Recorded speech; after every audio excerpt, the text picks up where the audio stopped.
Hello guys, welcome to the classes. आज हम यहाँ पर प्रमेय 9.7 को सिद्ध करेंगे। तो चलिए पढ़ते हैं प्रमेय का कथन। क्या दिया है? एक चाप द्वारा केंद्र पर अंतरित कोण वृत्त के शेष भाग के किसी बिंदु पर अंतरित कोण का दोगुना होता है। यहाँ पर एक वृत्त दिया हुआ है जिसका केंद्र ओ है। ये ठीक। पी क्यू एक चाप है। इस चाप द्वारा वृत्त के केंद्र ओ पर अंतरित कोण यानी ये वाला कोण दुगुना होता है वृत्त के शेष भाग यानी यहाँ से यहाँ तक का जो बचा हुआ भाग है इस पर इस चाप द्वारा कहीं पर भी जो कोण बनेगा उसका दुगुना है। तो यहाँ पर हमने एक बिंदु ले लिया ए। तो ये जो बिंदु ए पर कोण बनेगा इस कोण का दुगुना होता है ये वाला कोण। ये हमें सिद्ध करना है। तो चलिए हल करते हैं और जो दिया है उसको लिख लेते हैं। तो यहाँ लिखते हैं हम हल। लिखेंगे दिया है। क्या दिया है हमें? हमें दिया है एक वृत्त जिसका केंद्र ओ है एवं चाप पी क्यू के द्वारा वृत्त के केंद्र ओ पर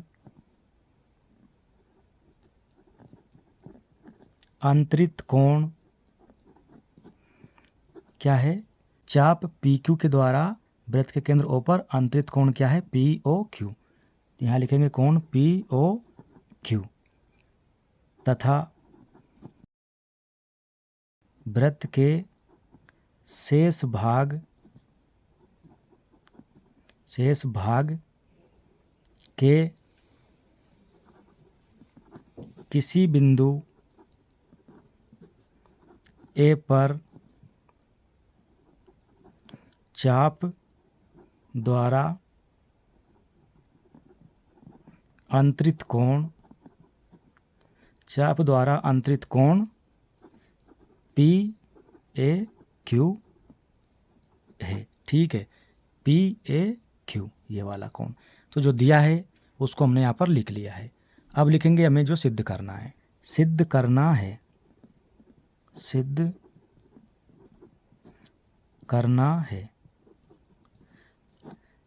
सिद्ध क्या करना है हमें ये सिद्ध करना है कोण पी ओ क्यू दुगुना है किसका? पी ए क्यू का। तो यहाँ लिखते हैं हम कोण पी ओ क्यू बराबर किसका दुगुना है? ये दुगुना है कोण पी ए क्यू का। ठीक है, ये हमें सिद्ध करना है। अब इसको सिद्ध करने के लिए हम इसमें कुछ रचना करेंगे। क्या रचना करेंगे? देखो, ए ओ को मिला देंगे और यहाँ थोड़ा नीचे तक बढ़ाएंगे इसको। ठीक है, ओ ए को। तो यहाँ लिखेंगे हम रचना। क्या रचना की हमने? ए ओ को मिलाया एवं बिंदु बी तक बढ़ाया। ये काम हमने यहाँ पर किया है। देखो, ये रेड लाइन आपको नज़र आ रही है। ये क्या किया हमने?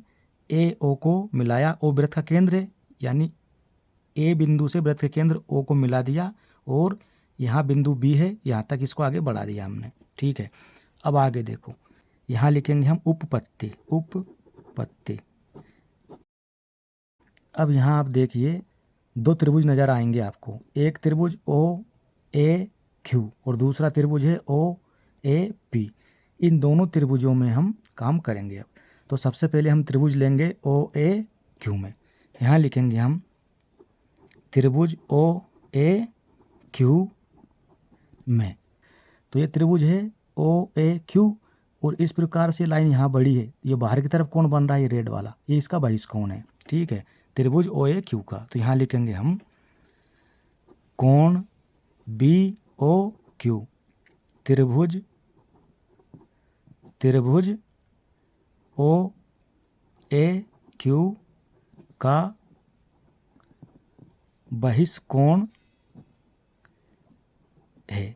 ठीक, जब ये बहिष्कोण है तो इसका जो मान होगा वो इन दोनों कोणों के योग के बराबर होगा। बहिष्कोण में हम जानते हैं बहिष्कोण का मान उसके जो सम्मुख दोनों कोण होते हैं उनके योग के बराबर होता है।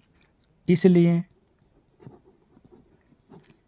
कोण BOQ बराबर होगा कोण OAQ प्लस कोण AQO। देखो BOQ यानी ये वाला जो कोण है बहिष्कोण इसके और इसके योग के बराबर है। देखो OAQ प्लस AQO ये कोण और ये कोण इन दोनों के योग के बराबर है ये। ठीक है, तो इसको हम नाम देंगे समीकरण नंबर 1। रीजन क्या लिखेंगे? त्रिभुज का बहिष्कोण, चूंकि त्रिभुज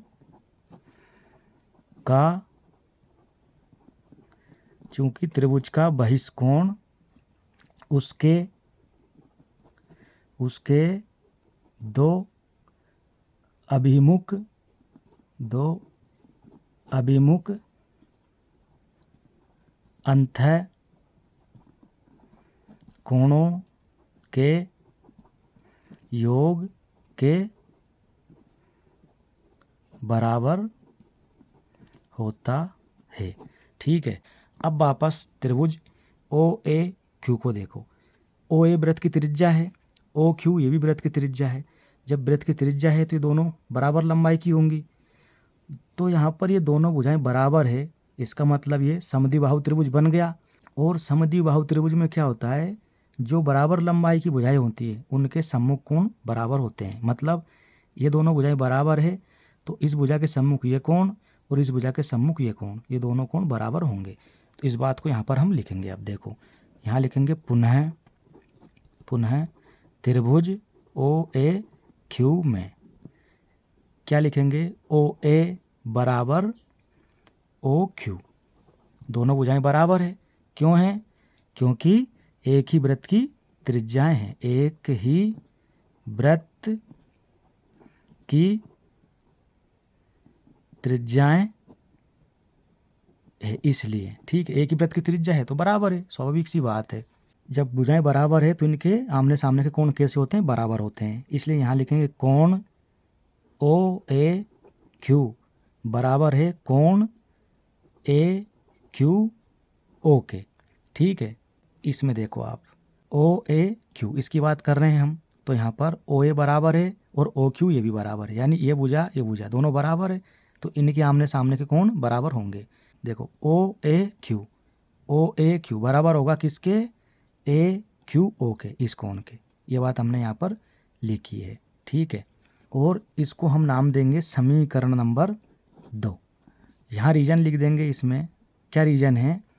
रीजन ये लिखेंगे कि समद्विबाहु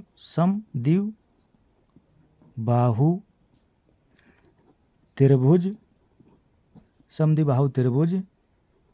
की बराबर भुजाओं के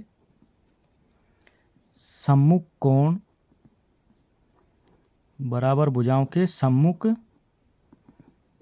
कोण बराबर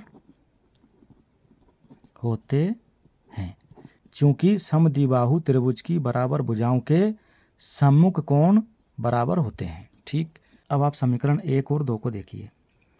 समीकरण 1 में कोण OAQ प्लस कोण AQO दे रखा है और हमारे पास में OAQ बराबर है AQO, तो ये वैल्यू हम समीकरण में रख सकते हैं। इसकी जगह ये रख सकते हैं क्योंकि ये और ये सेम है, तो इसकी जगह ये रख सकते हैं हम। तो यहाँ लिखेंगे समीकरण 1 एवं समीकरण 2 से। तो समीकरण 1 लिखते हैं हम यहाँ पर कोण BOQ बराबर कोण OAQ प्लस, ये तो ऐसा कैसे लिख देंगे और इसकी जगह मान रखेंगे ये वाला। क्यों? क्योंकि ये और ये बराबर है इसलिए। ठीक है, तो यहाँ लिखेंगे कोण OAQ, यहाँ लिख देंगे हम यहाँ लिखेंगे चूँकि कोण ओ ए क्यू बराबर है कोण ए क्यू ओ के, इसलिए मान रख दिया हमने यहाँ पर। अब देखो ये दोनों एक जैसे हो गए तो दोनों जुड़ जाएंगे, तो 2 कोण ओ ए क्यू किसके बराबर है, बी ओ क्यू के। कोण बी ओ क्यू किसके बराबर आ गया, कोण दोनों जुड़ गए, 1 और 1 2, कोण ओ ए क्यू के। इसको हम नाम देंगे समीकरण नंबर 3। ठीक, अब आप देखो यहाँ पर हमने एक त्रिभुज में पूरा काम कर लिया है ओ ए क्यू में, अब काम करना है ओ ए पी में। ठीक है, और यहाँ पर भी इसी प्रकार से पूरी प्रक्रिया करना है जैसे हमने अभी त्रिभुज ओ ए क्यू में करी। तो यहाँ जब हमने इसमें काम करा तो हमको क्या मिला, कोण बी ओ क्यू। देखो कोण बी ओ क्यू मिला, ये वाला कोण इस कोण का दुगुना, किसका, ओ ए क्यू का। देखो कोण ओ ए क्यू का इसका दुगुना मिला ये। तो इसी प्रकार यहाँ पर हमको इस त्रिभुज में क्या मिलेगा, ये वाला कोण बी ओ पी किसका दुगुना मिलेगा, ओ ए पी का, इस कोण का। तो यहाँ लिख देंगे हम इसी प्रकार। ठीक है, इसी प्रकार त्रिभुज ओ ए पी में कोण बी ओ पी बराबर होगा दुगुना किसके, ओ ए पी के, ओ ए पी के। और इसको नाम देंगे समीकरण नंबर 4। ठीक, तो यहाँ लिखेंगे हम समीकरण। अब वापस इसमें देखिए आप, यहाँ पर हमें क्या बताना है, वृत्त के केंद्र O पर चाप PQ के द्वारा अंतरित कोण POQ, यानी ये पूरा कोण दुगुना है किसके, PAQ के, इस कोण के। अब हमारे पास में ये 2 समीकरण हैं, ठीक है, 3 और 4। यदि हम इन दोनों को जोड़ दें, देखो कोण BOP ये आधा कोण है और दूसरा कोण BOQ, यदि इन दोनों को जोड़ दें तो ये पूरा कोण बन जाएगा POQ। ठीक है, तो ये काम हम यहाँ पर करते हैं। अब यहाँ लिखेंगे समीकरण 3 एवं समीकरण 4 से, या 4 को जोड़ने पर, ऐसा लिख दो, जोड़ने पर। ठीक, समीकरण 4 को 3 एवं 4 को जोड़ने पर। तो देखो 3 लिखो पहले, कोण BOQ प्लस, अब इसको लिखो कोण BOP बराबर, अब इसको लिखो 2 कोण OAQ प्लस ये वाला 2 कोण OAP। अब यहाँ देखो BOQ प्लस BOP, तो क्या मिल जाएगा यहाँ से हमको, कोण POQ मिलेगा। ठीक है, बराबर ये 2 इसमें भी है इसमें भी है तो कॉमन ले लेंगे। यहाँ मिलेगा हमको कोण OAQ प्लस कोण OAP। अब इन दोनों को यदि हम जोड़ दें तो क्या हो जाएगा, OAQ और OAP को, यहाँ देखिए आप इसमें OAQ यानी ये वाला कोण, और प्लस में है OAP यानी ये वाला कोण। इन दोनों को जोड़ दें हम, प्लस का चिन्ह है, तो क्या मिल जाएगा हमको, PAQ मिल जाएगा। तो यहाँ लिखेंगे हम 2 कोण PAQ। ठीक है, और ये फाइनली इधर क्या है हमारा, कोण POQ। और यही हमें क्या करना था, सिद्ध करना था। तो दोस्तों ये वीडियो आपको कैसा लगा कमेंट बॉक्स में कमेंट करके ज़रूर बताइएगा। अच्छा लगा हो तो लाइक करें, शेयर करें, और चैनल पर नए हैं तो चैनल को ज़रूर सब्सक्राइब करें। धन्यवाद।